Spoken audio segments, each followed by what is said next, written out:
following is a fictional role play. All names, places, and events are fabricated.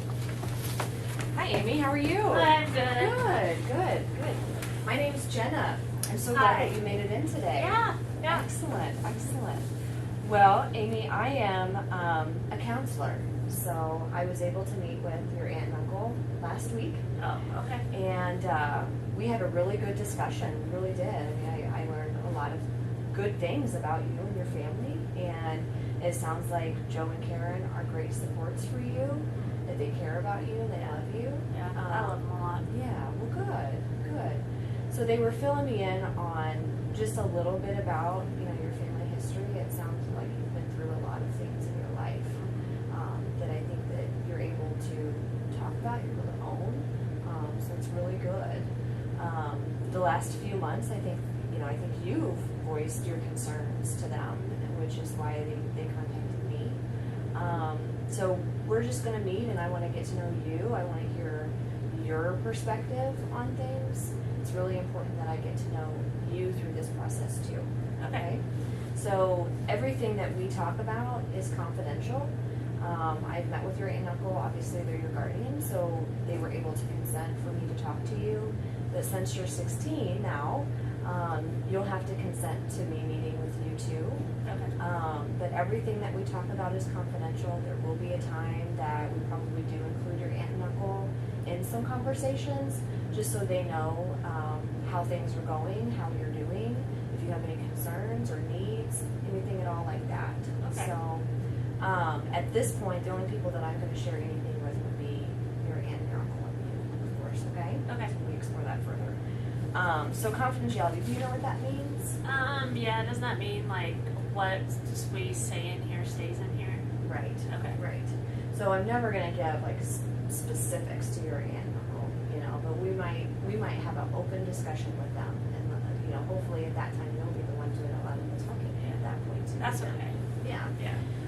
With confidentiality, in our meetings, there'll be times that I may have to break confidentiality. I'm a mandated reporter, meaning that my goal is to keep everybody safe. So if you come in here and meet with me and you're really struggling and saying things like you're going to hurt yourself, you're going to hurt somebody else, or that someone's threatening to hurt you, then I'm going to have to probably report that just to make sure that we maintain safety.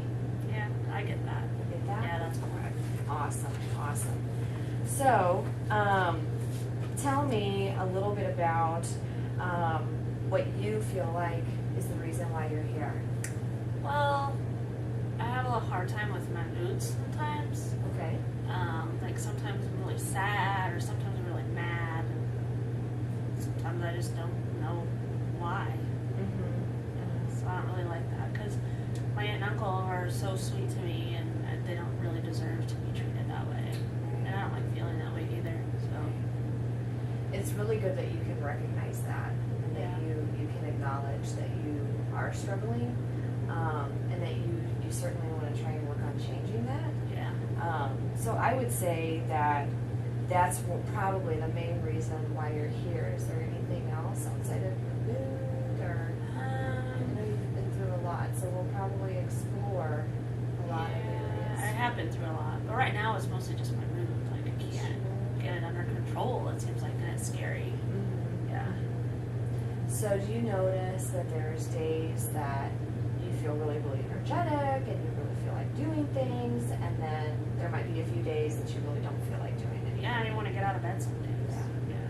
But other days I'm like Right. really focused and on task, and Right. but then I have those days that I don't want to talk to anybody. I don't, then I just cry. Mhm. And I don't know why. Yeah. That's certainly going to be something that we're going to talk a lot more about, and specifically, like we're going to want to know what, in a week's time or a month's time, what does that look like for you? What does that feel like for you? So it's going to be something that we explore further. And I'm hearing that really what you would really want to have different for you after meeting with me would be that you can manage your mood fluctuations, and we'll explore ways to do that. Okay. Okay. So I think from meeting with your aunt and uncle, it looks like you've lived with them for 2 years. Is that right? Yeah. Yeah. Can you tell me a little bit about what your living that been like in the past? Well, I lived with my grandma and grandpa. They adopted me when I was 4. Okay. And then my grandpa died, and then my grandma didn't really handle it very well. Okay. So she started, not making very good choices on how she was dealing with losing my grandpa. Okay. So then DCFS came in again, and then now I live with my aunt and uncle and my cousin. Yeah. So would you say that your grandma's choices and decisions around that time affected your decisions and your choices around that time too? Yeah, I think Yeah. so. Yeah. Tell me a little bit more about that. What were things like for you around that time? Crazy. Like, I don't know what happened to grandma, but she was off the deep end.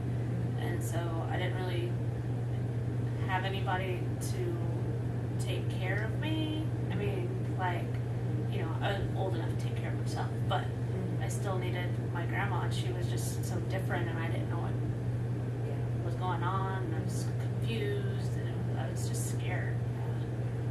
That sounds really, really hard. Yeah. So would it make sense to say that you're very, very grateful for your aunt and uncle? Oh my gosh. Yeah. So you're very happy to be living there? Yeah. Yeah, that's why I feel so bad when my moods are so crazy that, they've done nothing but love me and take care of me. Right. So in the past, have you ever met with a counselor before? Have you ever been involved with any? Yeah, like when my grandma was having a hard time, I got into some stuff that I probably shouldn't have. Like I was smoking a lot of weed and was drinking alcohol, which is pretty easy to get, So I went to rehab for a while because it got out of control. So I saw a substance abuse counselor there. Okay. And then I've also seen a psychiatrist because at one point I had major depressive disorder. Okay. So I was on some meds. I think it was Zoloft, maybe. Okay. Yeah. But yeah.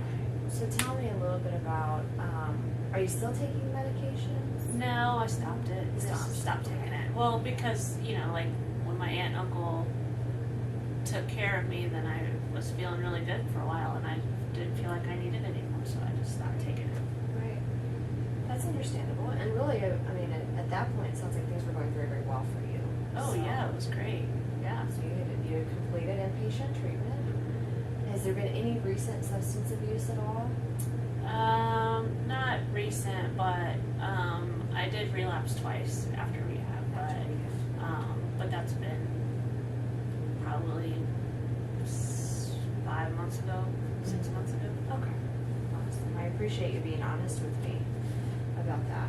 Well, I want to Hard stuff. get better. Like, I want to be happy. Yeah. Well, tell me about who lives in your home. I know it's your aunt and your uncle. Oh, and my little cousin, he's the best. Oh, good. Yeah, Okay, Dylan. it's Dylan, right? Yeah, I love him to pieces. Mm-hmm. Awesome. And so we've talked about, your living arrangements before. When you think of family, who would you say that you think of? Oh, my aunt, uncle, and cousin. Yeah, definitely. For sure. Yeah. For sure. They sound like they're very important people for you. They're, yeah. Yeah. Awesome. Well, tell me a little bit about school. Tell me about that. I'm pretty good at school. I get B's. I play softball, and I'm on the cheerleading squad. Oh, good for you. So yeah, and I never really used to be as involved. Like I used to hang out with some probably not the best crowd, but I think the more that I've been involved in school activities, I think I've found a better group of kids to hang out with, which has helped me too. Excellent. So we have softball and we have cheerleading. Is there anything else that you're involved in?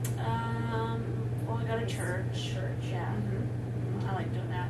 Oh, and I've been to church camp, Mm-hmm. which was super fun, and I'm gonna go good. again this summer. So Good deal. What would you say, Amy, are some of your strengths? well, I think I'm smart. I think I would agree with that. Yeah. You really seem to enjoy enjoy school, and that's one thing Joan Karen told me. You really, you're very motivated to do your schoolwork and really motivated to stay involved in things. Yeah. Even though sometimes I'm sure that maybe you feel like you don't want to. Yeah. And it's hard for you. So that's excellent. Okay. Well, I think I'm so glad that you came in today. I think that it's given us an opportunity just to kind of touch on what your concerns are, what you want to gain from meeting with me. And I think if you're comfortable, I would like to meet with you again. And I might like to meet with you maybe on a consistent basis so that we can really explore some of the issues surrounding your moods. So maybe we could come back next week and we could meet again. One of the things that maybe you could think about doing is maybe starting a journal for me. Okay. That you can track, like even at the beginning, if it's really hard to do day-to-day tracking of your mood, maybe we could think about doing like maybe a week-to-week kind of thing. And my goal in that is to really help you figure out what triggers your moods, if there's any triggers at all. Okay. So, Yeah, I think that'd be helpful. does that sound okay? Yeah. Awesome. All right. Well, thank you so much, Amy. Yeah. Thank you. Thanks. The preceding was a fictional role play. All names, places, and events were fabricated.